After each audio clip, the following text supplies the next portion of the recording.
So, hello everybody, and good evening from Sarawak, from Borneo. So, how do I say? Even though I can say it's technically not evening, it's already early morning by now. Yeah, because right now we are right now 2:46 a.m. here in Sarawak in Borneo. At We are basically 8 hours ahead of the universal time coordinate. Right now we are on Tuesday, 11 August 2026. So basically that's in the nutshell how it's actually should be it.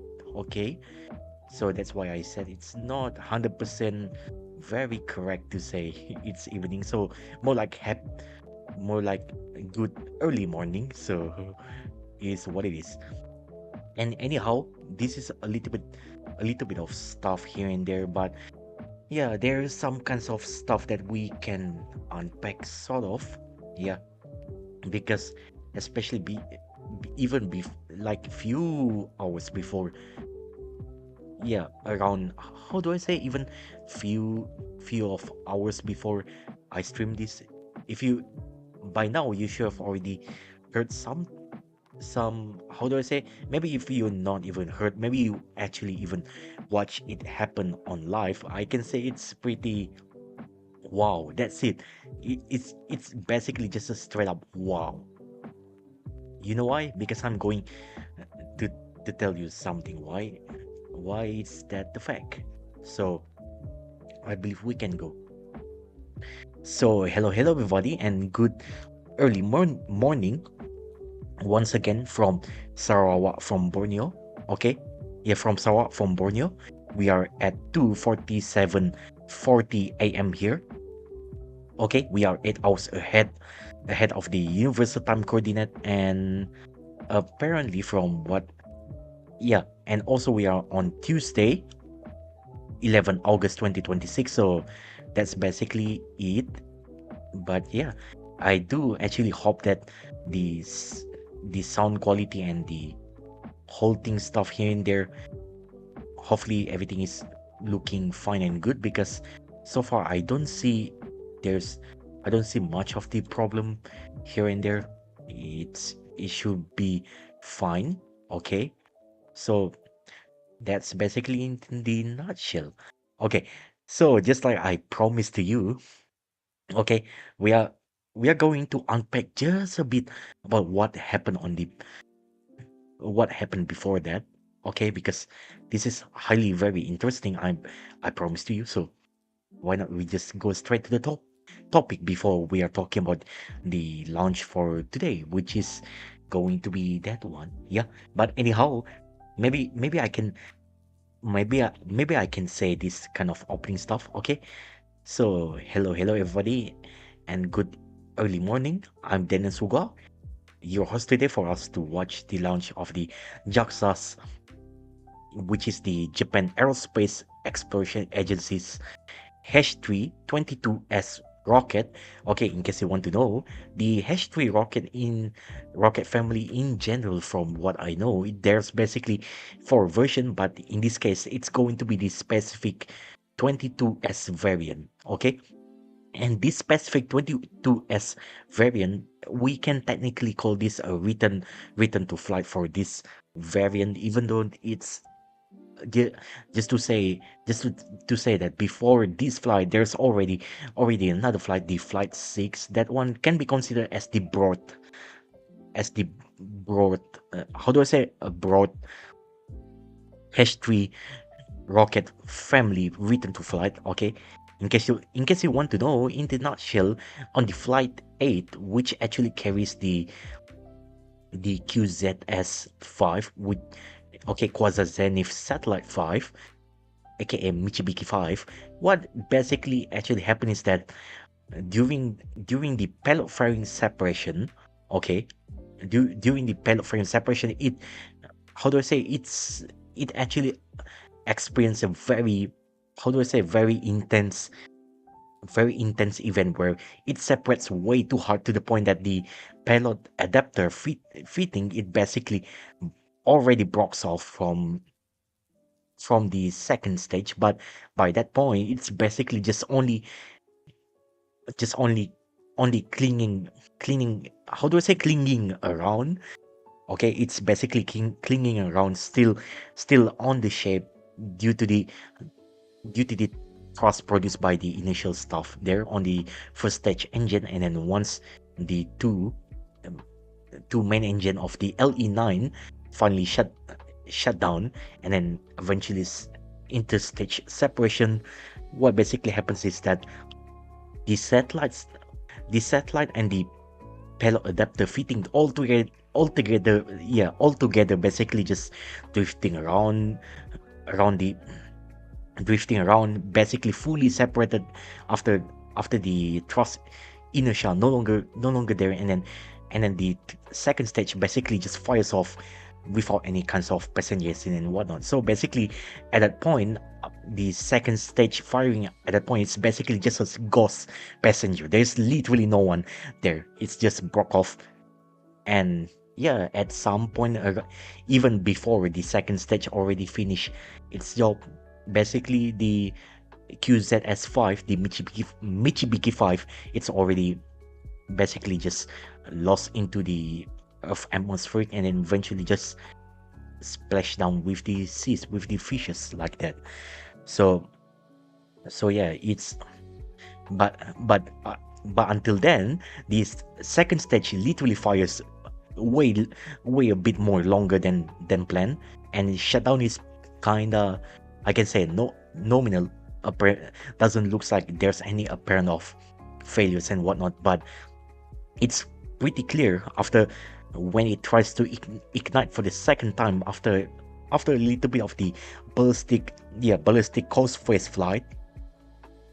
It tries to ignite, but only managed to do so around 1 second, and then basically just shut down again as the result of the loss of tank pressure due to the, like I mentioned, due to the hard separation, a very hard separation event around the payload adapter fitting, especially when the payload frame separation occurs. Okay, and then that's basically the engine has to shut down because it doesn't have the enough tank pressure, propellant tank pressure anymore to keep it li- to keep it on shape. So at that point the flight has already declared as lost. So on the flight number 8, unfortunately it declared as lost. And yeah, and then later on, after they investigate it and they already redesigned it, yeah, redesigned the payload adapter fitting there. They essentially continue with the inaugural flight of the H3-30S. That one is the with the three main engine of the LE9. Okay, on the first stage booster instead.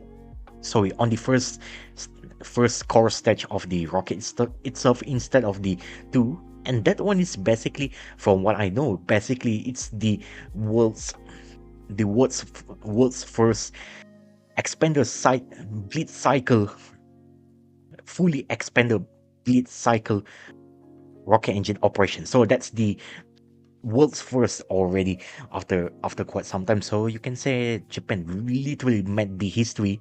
Okay, and not only that kind of interesting history as well, it's also considered as the Japan's first rocket, can be considered as the Japan's first orbital rocket liquid fuel without using any kinds of strap on boosters. That's basically the first in their history. And that's why I remember when I covered about that stuff, I believe around few months ago. Yeah, it, it's a bit long in the tooth, even though not really too long.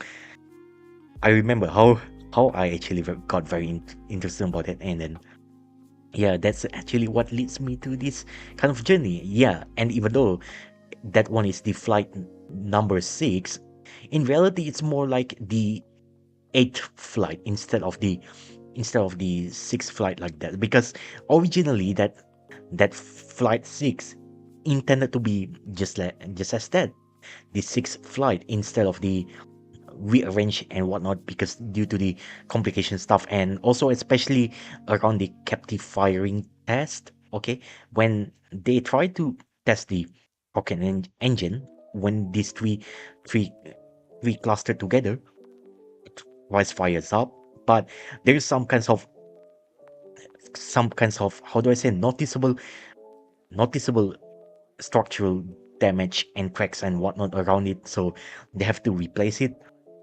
They have to replace the LE9 main engine there, and then refire it once more time, and then they can be sure it's the issue has already been resolved. And even though that one is the return to flight for the whole of the H3 rocket family, that one that one is still flying with the pre pre redesigned pre redesigned uh, payload adapter. How do I say, payload adapter fitting there. So now this is considered as the, so this flight today, which is the flight number 9, and yeah, fortunately this is the ninth flight as well, so I don't have to jumble around the jargon here and there. This one will be the first re- specific return to flight for the H3-22S variant, and also will be the first flight with the redesigned payload adapter fitting. So that's basically how they solve the problem after that issue arise. And hopefully the launch is well, and hopefully I don't have to hear clear sound, especially the clear Uso. Yeah, I hope I didn't have to hear her heartbroken, how do I say, heartbroken speak speech stuff in there, because it actually kind of breaks my heart as well. So that's why. But I mean, because it feels like, how do I say, try imagine if this also happens to us in Sarawak, and especially because we are still building this kind of space launch capability, and also with the satellite stuff. Imagine if that actually happens to you, to you as well. How do you feel? You're obviously going to be very sad. Yeah, and you're obviously going to be, unfortunately, going to be very emotional about that stuff. So I really understood her point of view at that time, you know. And also I remember a few times when it happens also with the Alos 3 flight. Yeah, Alos 3 satellite, which is also unfortunately a failed flight due to the second stage did not ignite. That one on the inaugural flight of the H3 rocket in general, but still the same rocket configuration that we are going to watch today. Okay. Also, she's kind of heartbroken as well. But anyhow, uh, I'm diverging too much with the topic, so why not we go with this one? Okay. So I'm going to talk about what happened few hours ago before there's live today. So here is it. Okay, so this is the kind of stuff. Maybe you say like, "Hey, why you're pointing me to this next space flight page here?" Because notice here, yesterday, which is, you need to remember, this is my time here in Sarawak in Borneo. We are basically 8 hours ahead of the universal time coordinate. So please keep in mind in the context. Okay, so here you can see, because why here the China set 4B, if I remember in, okay, in Chinese specifically, when you're talking in Mandarin, it's basically going to be uh the China set 4B. Basically it's Chong, sorry, not Chong, what I'm talking about, Zhongxing. Yeah, Zhongxing 4B. Okay, for the Long March 7A rocket. I can say there's pretty interesting launch failure. And yeah, the launch notes here says like launch vehicle disintegrated when passing around max Q. And I can say that based on the video already circulated, especially around the Chinese social media, and also eventually being, how do I say, leaked out to the public as well, especially with the internal camera feed, okay, I can certainly say it literally disintegrated around the max Q period of point. Because why? Because I'm going to show you here. Okay, so this this is the video that I got here. Very interesting. Okay, and I hope I didn't put it too too close together. Okay, let me see. How do I put it here? Maybe I can try put into the, hold on. Maybe give me a little bit of seconds here. If you can, I'm going to go a bit patience here. Oh, maybe another one. Is it okay like this? Oh, we are going way too soon. Because right now I'm actually wondering how can I put it there? Oh, oh, maybe something. Maybe we need something a little bit okay. Partial. Okay. So maybe give me a little bit of time. I'm going to adjust right now. Okay, hold on. Give me a give me a little bit of seconds. We are going to adjust this a bit. Okay. Yeah, don't worry with the mouse. Okay, yeah, that one is basically is what it is kind of situation. I'm trying my best. Okay. Yeah, so hold on. Still give me a little bit of moment. Let's see. Okay, we are still here. Okay. Okay. Okay. Maybe it's already good by now. Should be. Okay. Yeah, seriously. Hold on for a second. I'm still looking at. Okay.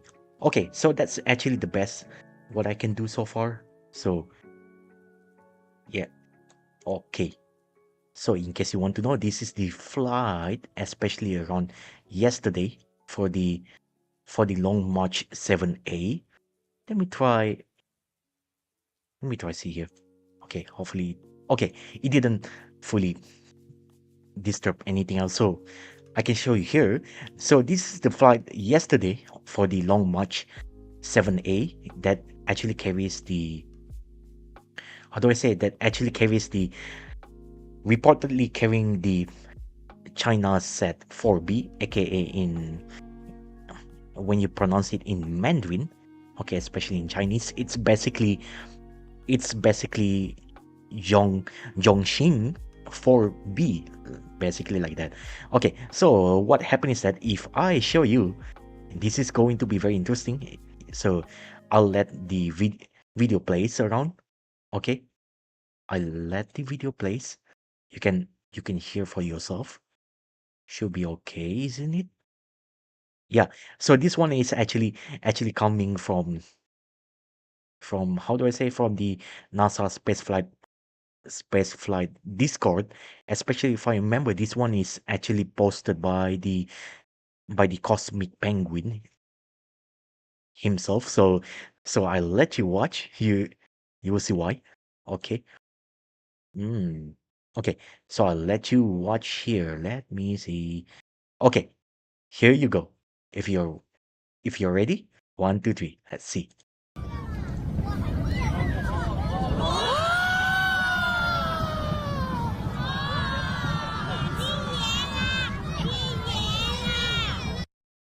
Yeah. So did you actually see that? That's basically what happened. Okay. Okay. So that's basically what happened to the flight itself. Let me see. Oh, okay. Okay. So that's basically what happened on the flight of the Long March 7A for the flight 18. reportedly carrying the China Z4B.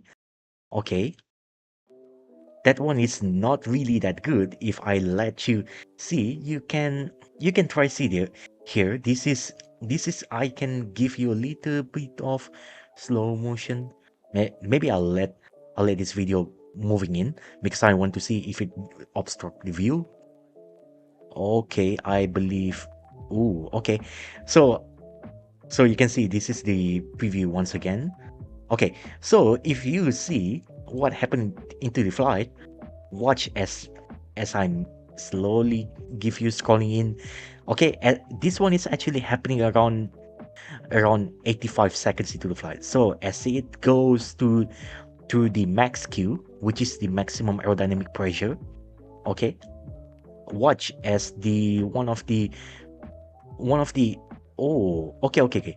So if you so you notice that in the few frames, apparently from what I can tell, the core stage, oh yeah, the core stage of the Long March 7A, apparently it prematurely shut down around around the few seconds of the flight. You can see even on the time mark there, especially, yeah, thank credits to international rocket launches as well for putting up the timeline, because as the time countdown, because it actually happens while on the flight.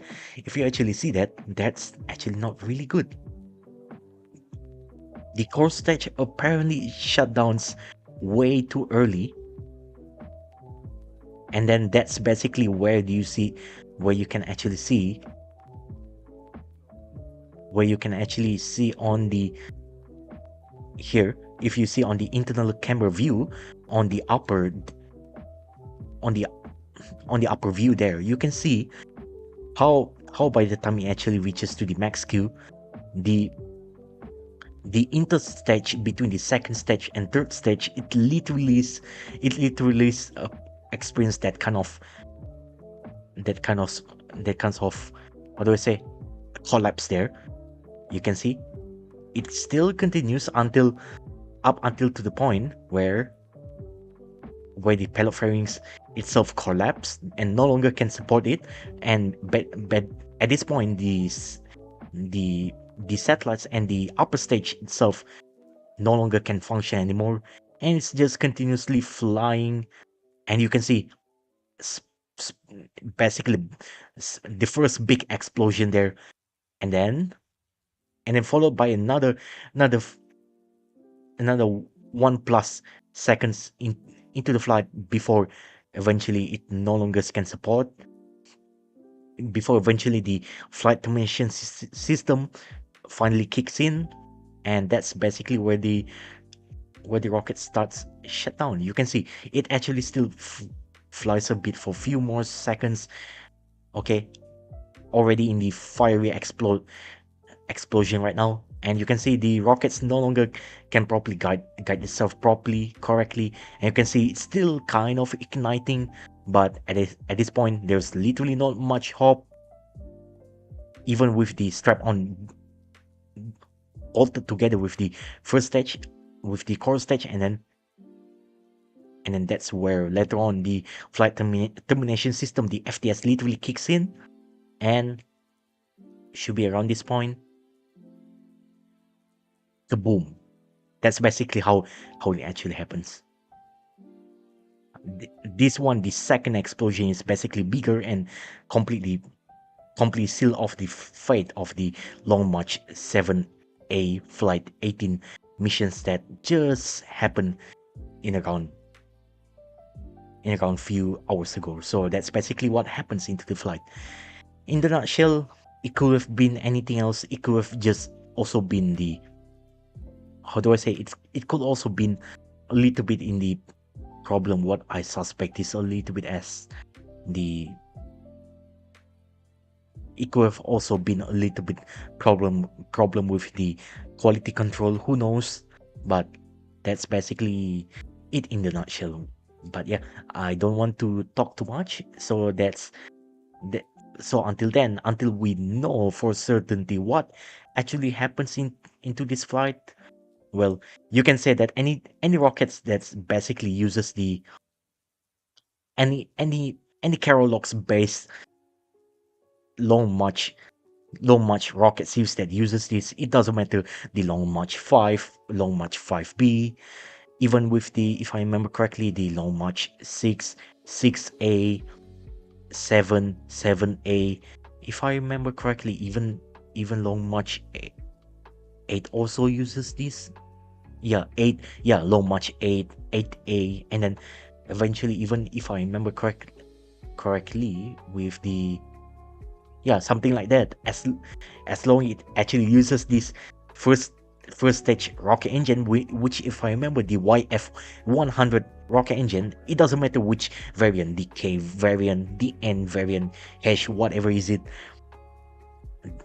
Until then, the long march rocket series that uses this Carolox propellant, the liquid oxygen as the oxidizer, and then eventually the with the with the super refined kerosene as the rocket propellant one as the fuel itself.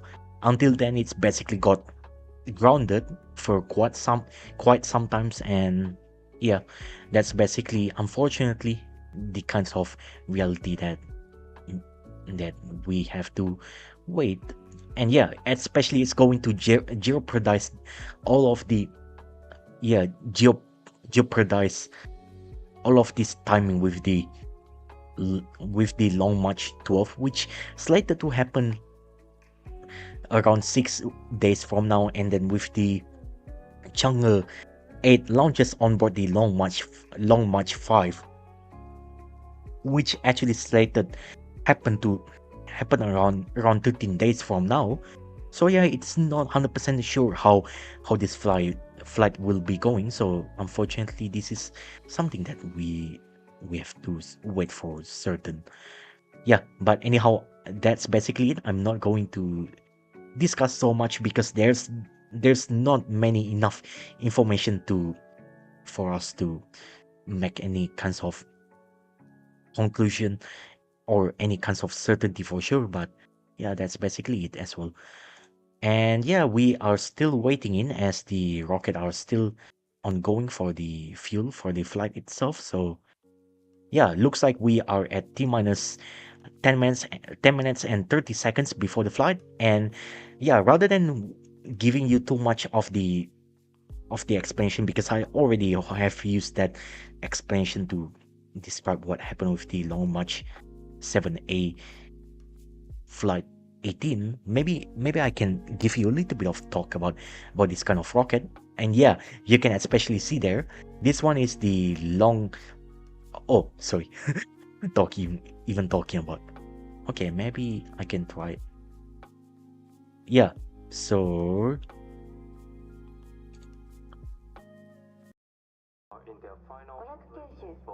yeah, so basically it's still in the preparation for the flight. Okay, okay, okay, so it's still ready for the flight. Okay, so T minus 9 minutes and 40 seconds before the flight. And just to give you a little bit of the quick rundown here, this kind of rocket, if I remember, this one is the two stage two stage rocket. Okay, with the first stage actually powered by the two LE9 rocket main engines there. Okay, that one is actually, and also this, and for the upper stage is, it's actually powered by the one, if I remember, no, it's actually powered by the two LE LE5B-3 rocket engines. Okay, so apparently the weather right now is the wind is pretty good. The speed velocity is 6 kilometers per hour. Cloud cover is 19%, and precipitations basically 0%. So everything is good.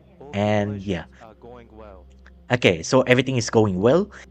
Just like we heard, that one On the second stage, it's actually powered by the 2 two LE-5B-3 rocket engines. Okay, and just like I said, just like you know the name of the LE itself, the both of the first stage and the second stage actually posed by the hydrodox propellant, which the liquid oxygen as the oxidizer and the liquid hydrogen as the fuel itself. You can actually pretty say that the hydrodox propellant, which is, how do I mention that one?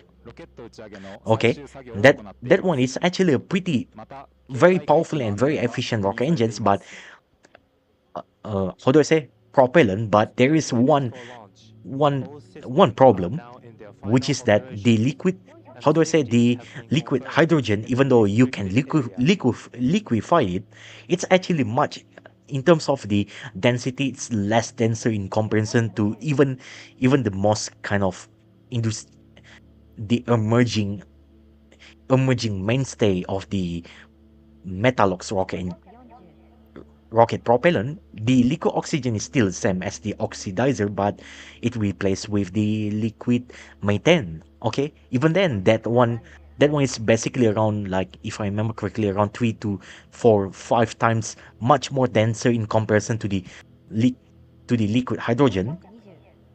Yeah, and even though there's only one big possible downside, which is the carbon element itself makes the makes the propellant combustion looks much more heavier and less, how do I say, less thrust efficient in comparison to the liquid hydrogen. But however, there is one best advantage, because it's much more denser. Okay, you technically you don't need to make the rocket propellant tank much. You don't have to make much bigger rocket propellant tank just to support the same volume dense amount of it. So technically, nowadays though, you really wanna use liquid metalox. How do I say, you really wanna use the metalox rocket propellant in comparison to the hydrolox propellant, which which was and still in the mainstay even on the early rocketry flight. But yeah, maybe if nowadays, if you really wanna that kind of the, how do I say, the rocket operation efficiency, technically you can actually make it a little bit good. You can make hydrolox propellant uses as the second stage, but otherwise the first stage you might wanna have that liquid. You might wanna have that metalox propellant just to make it more efficient and more compact, and you don't have to build much big rocket. That's basically in the nutshell.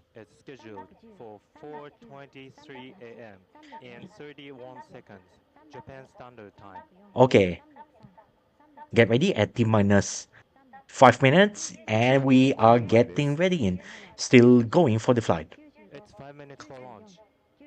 Okay, T minus 4 minutes and 50 seconds before the flight of the QZS-5, which is the Quasi-Zenith Satellite-7, aka known as the Michibiki-7. Okay, and this one specifically, if you want to know, that one is the short fairing variant. If I remember, the height itself, it's actually 10.8 meters with the diameters of the 5.2 meters. And yeah, the diameters, even both for the short and long variant, it's basically the same except for the wide. The wide variant, it's basically just added 20 centimeters more, basically become 5.4 meters of the diameters. But otherwise, it's the diameters for the long and short, it's pretty identical. For the long, if I remember correctly, that one is around 14.3 or 4, yeah, meters, like that. So there's slightly more volume, more volume that you can actually put inside the payload framing there for the flight. So that's basically it. And if you want to know,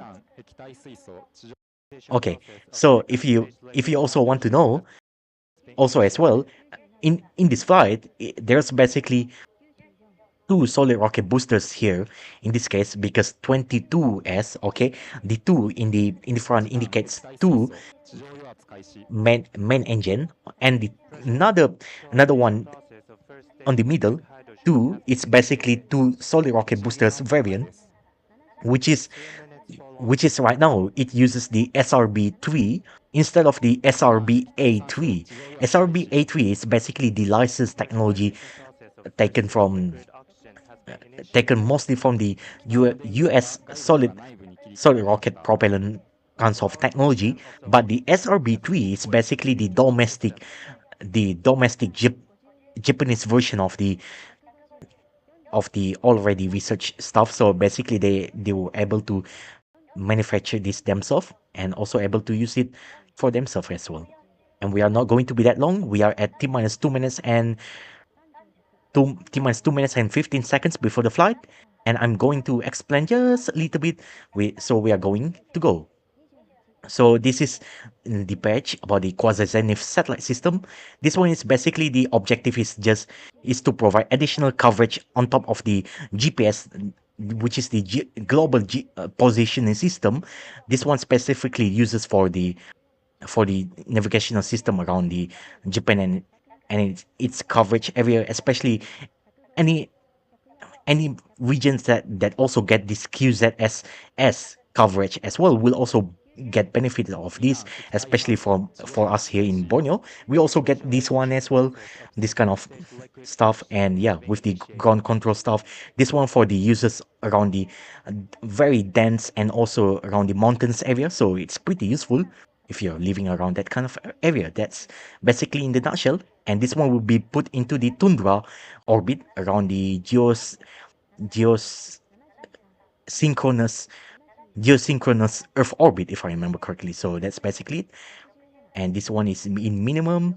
Another one, QZSS.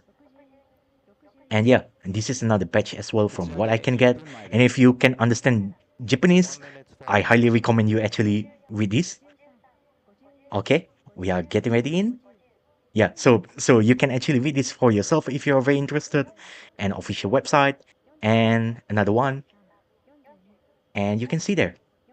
This is the place where it launched, and we are getting ready in t minus 30 to t minus 30 seconds. And yeah, this one is actually official footage from JAXA and also from the various news outlet that actually covers the launch.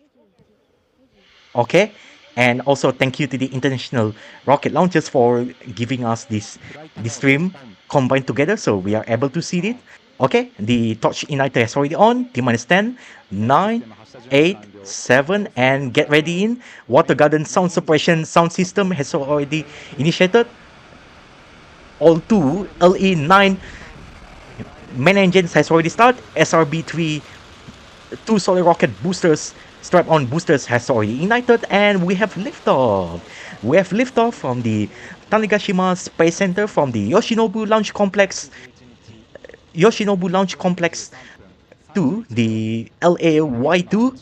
We have liftoff carrying the Michibiki-7, aka the QZS-7, the Quasi-Zenith 7, Quasi-Zenith Satellite-7, and you can hear the jet sound engine there, and especially you can see the burning there is the solid rocket, solid particulates burning off from the SRB. And yeah, once the SRB ignites, it cannot be turned off, so everything should be going fine in order for the flight to continue. But otherwise, everything is good.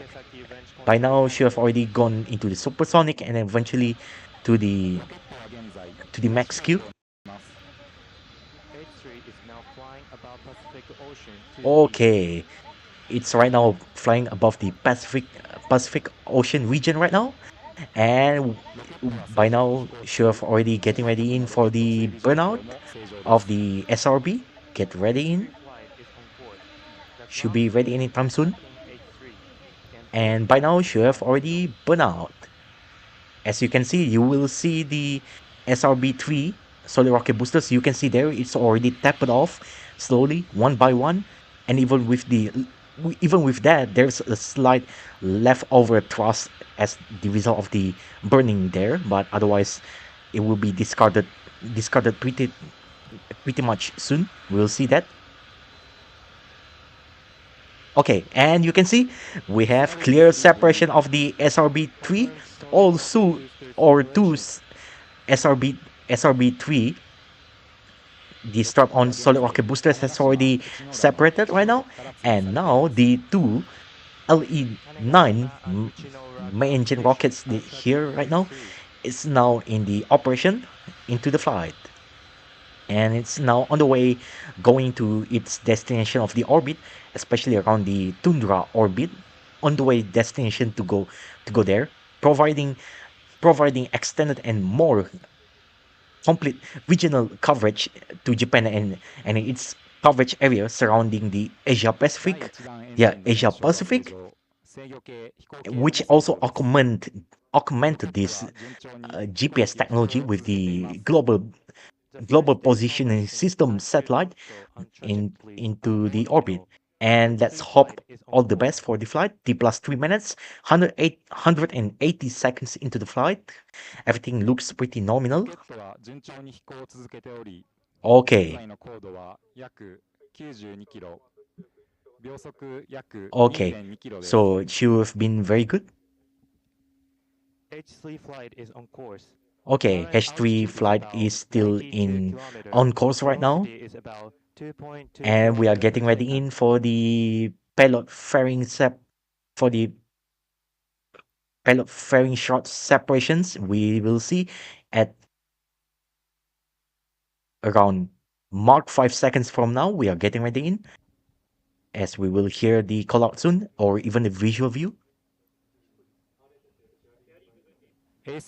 Okay, so Confirmed payload payload fairing has separation. already confirmed to be separated from the rocket itself right now, which right now exposing the Michibiki-7, the QZS-7 into the space environment right now, and into the harsh environment of space as well. Whereas there's basically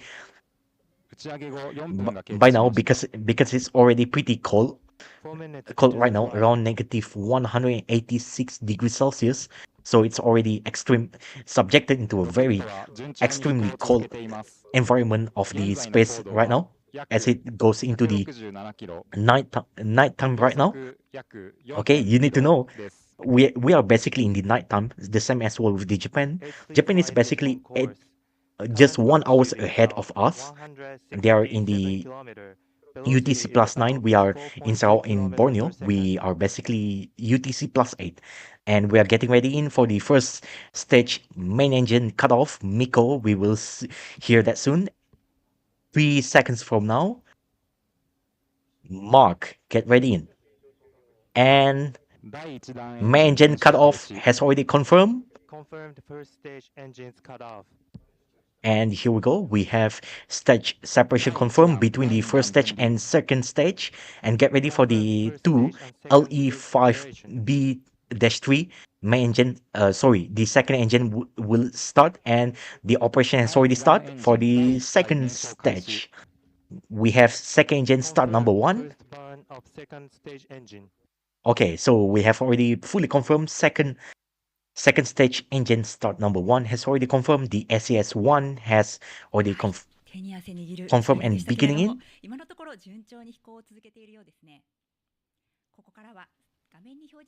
Okay. Okay. So it looks 6 like minutes into the everything flight. is good. And you can see from the commentary booth from the official from the JAXA, you can see on my just besides me. Okay, is the JAXA live commentary booth. Okay, and as you can see, the velocity and the altitude is still rising up. Altitude is almost 300 kilometers, specifically 288 kilometers, The second and stage the velocity formation, is attitude control, and almost traffic speed are all 18,400 nominal. kilometers Current per hour. altitude is about And 295 yeah, the kilometer. Velocity as is we are still about speaking, the 5.1 kilometer per second second. second stage engine start number one is still ongoing by now. And yeah, so far so good. We didn't hear anything much of the weird stuff here. Oh, oh, I thought my laptop is going to crash, but fortunately, fortunately, okay. But anyhow, I hope it doesn't bother you. And looks like we are the velocity is almost 19,000 kilometers per hours, and the altitude right now is 333 kilometers. Okay, pretty nice, very good number. Okay, and the mission lapse time right now, the MET right now is T plus 7 minutes and 20 seconds into the flight, as the rocket and the satellite sail is still in the power cell mode right now for the mission. So, oh, okay. So I don't know. Maybe JAXA accidentally cut off the live commentary booth sound, or maybe this is simply just international rocket launches just simply turn off that sound. Who knows? Because oh yeah, and in case you want to know, this is also another view how the QZS give gives the coverage for the launch for the launch itself, especially where it's going. Especially you can see there's like the elliptical, basically, yeah, sort of like a perceive. It's basically around the kind of elliptical orbit. Okay, but at least if we look it from the view from Earth, it's basically going to looks a little bit like these eight figures. Okay, like the looping eight figures shape there. So that's how it it's actually done. If I remember correctly, even the apogee, the highest peak of the altitude of the satellite itself, technically can go around 40 more almost 43,000 kilometers of the altitude. With the perigee, the lowest lowest point of the altitude basically can goes around 17,000, 18,000 The second kilometers, stage or combustion attitude control slightly a and little bit trajectory higher, are all but nominal. should not be Current more than altitude is about 25,000 409 kilometer. kilometers, Velocity is about 25,000 kilometers of 5.8 the kilometer per altitude second. of the perigee of the lowest point of the Earth's orbit. Basically, that's how the missions done, and also how they actually can provide more coverage for this mission as well. But yeah, and speaking about it, because we know the Michibiki 5, the QZS-5 mission already declared as the failure. So I think what actually might happen is that they might actually make the second rebuild, and maybe they will even call it QZS-5R. Yeah, QZS-5R, or maybe the like Michibiki 5R. Who knows? We might see that will happen soon. But anyhow, you can see the altitude is 430 kilometers, and the velocity is almost 22,000 kilometers per hours. You can see it's still climbing up, but it's kind of stable. And the velocity at minimum, usually around this kind of altitude, maybe it needs to attain a little bit 26,000 more 26,000 more kilometers per hour, just to orbit the Earth. But if you want to attain even higher altitude, you might really wanna add more of it. And this one is the launch replay of the ignition itself. You can see this one just almost 11 minutes ago, launching from the Tanegashima, Tanegashima Space Center. You can see it's a pretty striking orange plume there, ignition, and especially why you see there's like the smoke trail there, that one is actually from the result of of the burning of the solid particulate when it's actually mixed and burned together inside the SR inside of the two SRB3 strap on boosters there. You can see that's basically how the operation looks looks like. Okay, and it's actually looking pretty good. Okay, and just in case you also want to know, SRB3 is basically a fully indigenous Japanese kind of technology and build as well in comparison to the previous SRBA boosters there, which was previously used on the H2A and also H2B 12 minutes into rocket. the flight. Okay, almost 12 minutes into the flight. Mission elapsed time right now, T plus 12 minutes into the flight, which should actually translate around 720 seconds 720 seconds into the flight, and we are getting ready in for the Seco 1 second stage engine cutoff number 1. We will see that soon. This will happen in few more seconds from now. We are listening in as the 2 SD2 LE5B-3 rocket engines will shut down soon. 10 seconds left. We are getting ready in. Confirmed second stage engine first cutoff. Oh, so looks like we have. Okay, so looks like we have the confirmation of the The second second stage stage of engine cutoff H3 is number in one. closed phase. So Seco 1 has already confirmed, and right now it's going into the ballistic coast phase flight, which in this flight there's no kinds of ignition there. It's just coasting around the planet Earth. It's just not doing that much. Okay, it's basically just chilling around the Earth's orbit, just waiting to ignite once more. And yeah, that's basically it. And so far orbital velo the orbital velocity right now is around 25,618 kilometers per hours, and the altitude how do I even say, and the altitude is 451 kilometers, which is still pretty good. And yeah, this ballistic coast phase flight will actually lasted around 10 plus minutes from now, or could be a little bit more longer depending on the flight and also the mission requirement as well. So that's basically it. We are still waiting in. Okay. And anyhow, I'm going to open the music so you can hear this in the meantime while we are still waiting for the yeah for the while we are still waiting for the mission itself, especially the mission control to give us more indication what happened around the flight. But so far so good. Doesn't looks appears to have any kinds of anomaly other than just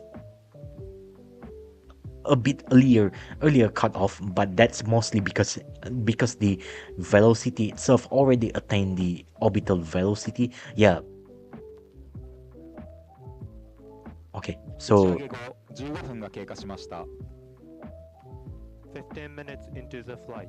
okay, so basically it's already reaches 15 minutes into the flight. Okay, so if what I hear is actually true, is that there's like a little bit gap of the audio visual stuff here. The the call out from the audio call out here is basically much faster in comparison to the video itself. So you can say it's actually from, at least from my evaluation, it looks pretty nominal. Not how do I say, the nothing appears to be abnormal. Everything looks pretty fine so far. Okay, so basically that's it. I'll take it back. It's actually still nominal as far as we can go. And yeah, it's currently just chilling around the planet Earth while it's still waiting for the second stage engine start number 2, which is the SAS2. We will hear that soon. That one is actually the ignition actually also will be conducted as well to also finalize orbi- its eventual, how do I say, the eventual separation of the Michibiki-7, the QZS-7. But yeah, all we can hope is that we hope everything progress fine and there's no kinds of anomaly anymore. Yeah, and hopefully this will address from the previous failure from the flight number. Yeah, the flight number, if I remember, the number 8. Yeah, flight number 8, even though that flight technically is considered as the seventh flight. But again, that one is because of the H3 flight 6 delay of the for the debut flight of the H3-30S. So that's basically the why. So that's it. And so far it has already passed the ground station. So for now it's basically a little bit simulated where the rocket is going. But otherwise, as long it arrives around plus minus the same time where there's basically another ground station, or wherever the ship tracking is there, we we might be able to hear that one soon as well. And in case you want to know, the reason why the second stage engine ignition, in between the first ignition and the second ignitions, it's actually quite delayed. It's actually pretty simple, because it's kind of, how do I say, if you actually ever heard this kind of orbit orbital mechanic law, that's basically the reason why. One of it is that it's basically sort of like detecting how you can actually how you can actually minimize the fuel consumption, but at the same time you achieve the same kind of objective, which is going to reach to the orbit. Because you need to remember, you cannot make the rockets way more heavier than what you can afford to do. And also you cannot even obviously carry more propellant as well, because if you need to carry more propellant, it also will translate into the more total mass for the rocket itself, which also means you need to make the rocket engines more powerful on the first stage, and the strap-on boosters, which actually going to complicate more of your operation for it. So with that, the orbital mechanic law, it's kind of dictate that in order to maximize the fuel efficiency, and also yeah, maximize the fuel efficiency, but also you want to have the best thrust as much as possible, what you do is that you you just shut down the engine on the second stage, aka the opposite stage as well. Just let it orbiting a little bit around the earth, and then after that you can ignite it after it reaches that quite sometimes off the point of the earth itself. So, and after that, there's where the second stage engine ignition number 2, the SAS2, will actually able to initiate here and there. So basically that's that. 打ち上げ後20分が経過しました。20 minutes into the flight. Okay, so 20 minutes into the flight. Okay, and everything appears to be very nominal here and there. And even though I said that the orbital velocity needs to attain a bit like 26,000 kilometers per hour and plus plus, but that one is basically assuming if you really properly want to put it into this kind of orbit. But yeah, basically, like I said, because the kind of orbital velocity calculation, it's basically varied and very depending on which kinds of orbit you're going in. If you're going into the low Earth orbit, obviously you don't need that too much of the orbital velocity. Even a little bit slightly below 26,000 kilometers per hour should have been good for the 400 plus kilometers altitude, right? That, yeah, but again, your destination for now, you're not literally targeting for the low Earth orbit, don't you? You really want to go to the higher orbit in this case, because in this flight, as well. You really want to provide the best amount of the coverage as much as possible for your for the place where you are going to cover as well. Yeah, because especially this is something to do regarding to the navigation system, so you really want to put it higher up there. I mean, even though technically you can technically try do the low Earth orbit kind of stuff, but even then, low Earth orbit it's increasingly became way more crowded than usual. So the higher orbit there, yeah, with the medium Earth orbit and also the high Earth orbit, maybe even the geostationary orbit, it still proved to be very useful as well here and there. So yeah, and anyhow, looks like either the ship tracking or the tracking station currently right now tracking the rocket itself. So fortunately, it's already out from the brief blackout period of the coverage. So looks like it's going so far so good. And right now we are almost at a T plus 23 minutes into the flight, which is, from my calculation, it should have been around one, yeah, the 1420 seconds into the flight. It should have already been like that. Yeah, because 1200, which is 1200 seconds into the flight, that's basically 20 seconds. And then if you add another 60 seconds, 1260 seconds, that one is already 21 seconds. And then another 16 seconds, 1320 seconds, that one is already 22 seconds. And yeah, what I said, 23 minutes, 整理 right? 局がロケットを補足し Yeah, ました。 23 minutes is basically The ground stations are tracking H3. 1380 seconds. Wow. So that's actually my mistake. So very sorry.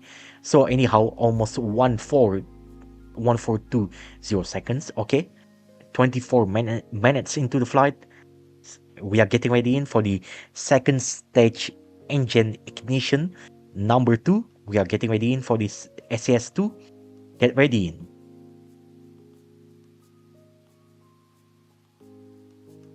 Almost 15 minutes into the flight, 1500 seconds into the flight.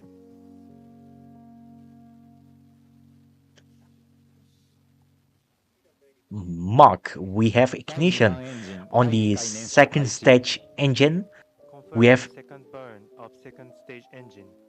Okay, so we have already confirmed the second stage engine ignition number 2 has already begin.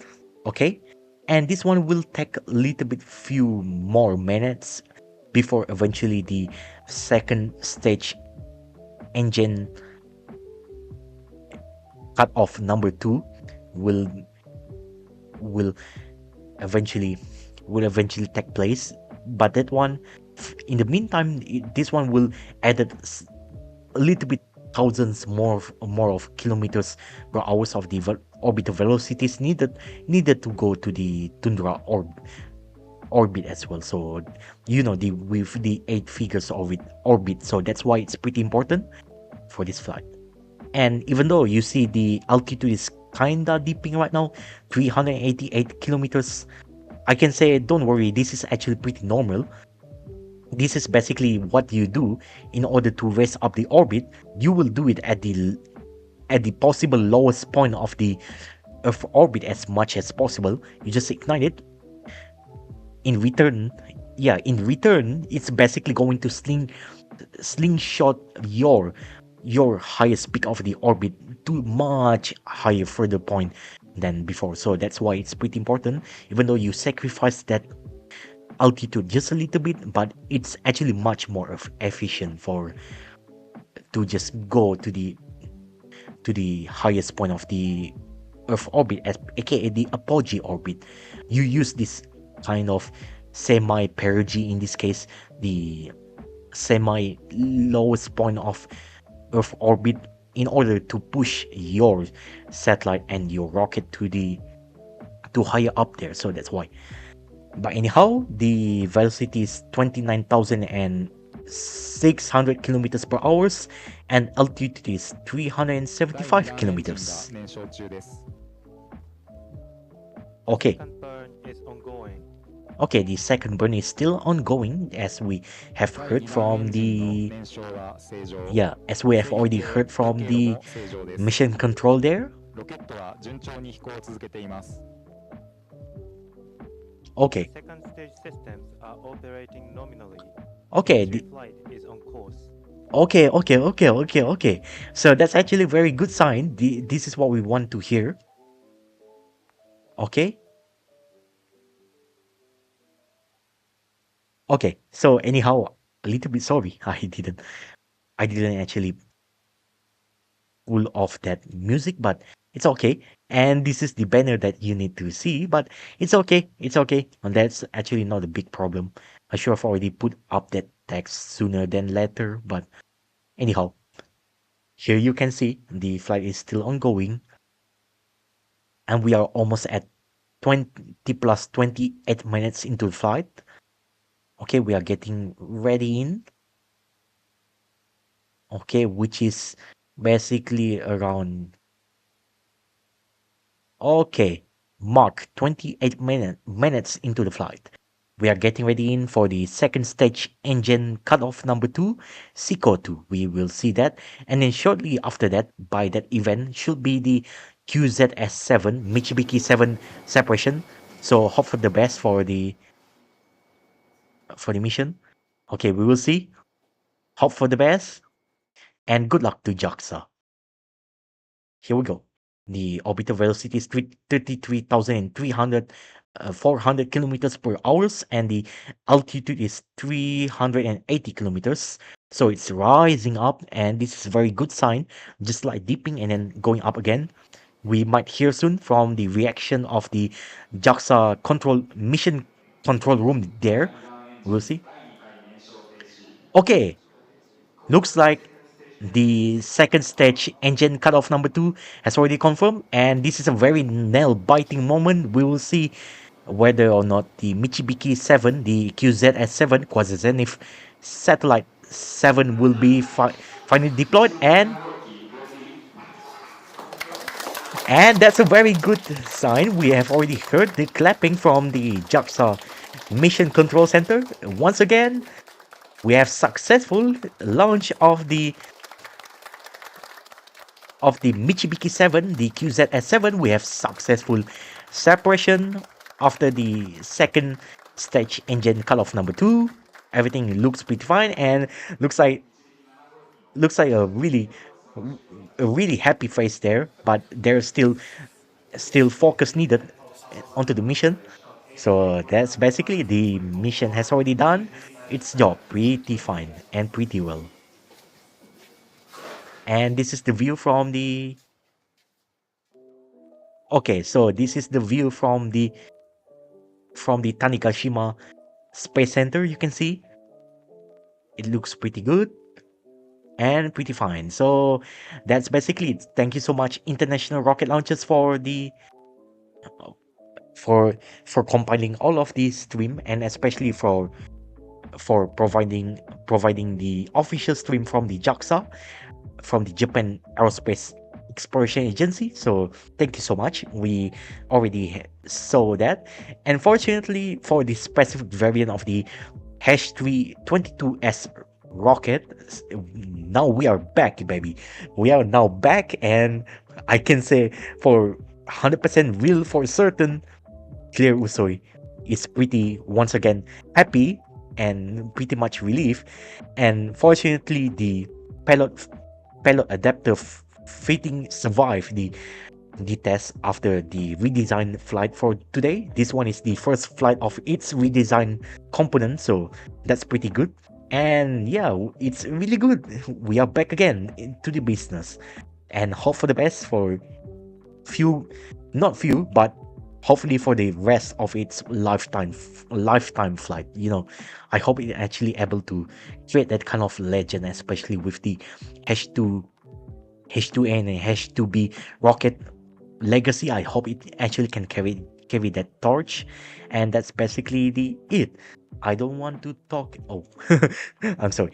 I don't want to talk too much because yeah, it's already early morning and probably it's also very good for me to go to sleep, and especially because there's not many people here right now. But anyhow, thank you so much everybody for watching. I really do appreciate for you to come here. It's right now almost 4 a.m. in the morning.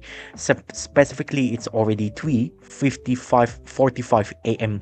here in the morning in Sarawak in Borneo. We are 8 hours ahead of the universal time coordinate. We we are now on Tuesday, 11 August 2026, and that's basically it. This is that's basically the coverage from me.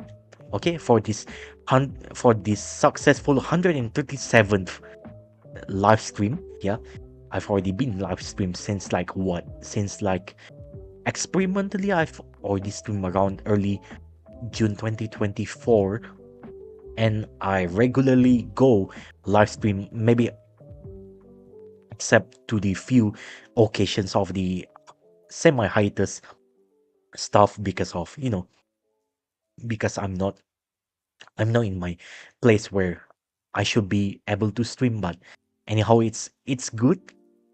Okay, and that's basically it. I'm going to go with the closing remark. Thank you so much everybody for watching. I'm Dennis Suguwa, your host today for the launch of the JAXA's H3-22S rocket, a very successful comeback of this specific rocket variant with its redesigned payload adapter fitting for this flight number 9, okay, the H3 flight 9, carrying the Michibiki-7, the QZS-7, Quasi-Zenith Satellite-7 for the QZSS program, which is the Quasi-Zenith Satellite System program. That one is actually to give more coverage, more and also additional complementary coverage, not only to Japan but also to its other region that also able to be reached by this QZSS satellite constellation. Okay, that one also to augment with the already existing GPS satellite with the global positioning satellite, and to help improve the accuracy of the locational and also positional places, especially if you're living around the dense urban dense area and also the mountainous range area where there's basically a little bit kinds of disturbance here and there with the whatever signal attenuation, maybe scattering here and there. So this is where the QZSS actually can provide the coverage. So that's basically for me a very successful launch and hopefully a very successful mission ahead for the H3 rocket. So thank you so much everybody for watching. I'm Dennis Suguwa, your host today for this launch. Thank you so much everybody for watching, and we are basically almost 1 minute plus before 4 a.m. So I need a very good sleep. So yeah, that's basically it. And see you soon later on for the flight of how do I say, if I can give you here. Okay, I can technically go live with the R-1 launch, but this one basically it's very much a spy satellite launch, and usually because it's spy satellite launch, don't really expect that there's basically going to be a lots of kinds of coverage here and there, other than the stage separation and then boost back, return, landing, touchdown, and what's on. Yeah, don't expect too much of it. So because of that, I'm not going to stream this R1, but however, I will stream the Global Star 2-R Mission 1. Okay, this one also at the same day, but few hours apart. But at least I can actually wake up. Yeah, because it's going to be launch on Sunday, local date and time here in Sarawak in Borneo on 16 August 2026 on Sunday at 9:12 a.m. Yeah, the time can also change a bit here and there, so be a lookout as well for that. And that's basically it's already 4 a.m. here in Sarawak in Borneo here. So yeah, 4 a.m. 4:00:20 a.m. here. So thank you so much everybody for watching. And I'm Dennis Suguwa, your host today for this launch. And this is me here on 11 August 2026 on Tuesday at 4:00:38 a.m. here. I'm Dennis Suguwa, your host today. Thank you so much everybody for watching and take care and stay safe. We will see you soon in few days from now. Yeah, around 4 days from now. So thank you so much everybody for watching and hopefully I can properly rest out up and see you soon. Bye bye and take care. Stay safe and have a nice day. Bye. And yeah, that's it. And please enjoy your day. And just like the Windows 95, Windows 98 kind of shutdown, you're basically just like it says, you can safely turn off your computer. Now you can safely exit from this stream. And yeah, please enjoy your day and take care. Stay safe. Bye bye. See you soon. And also have a very great day.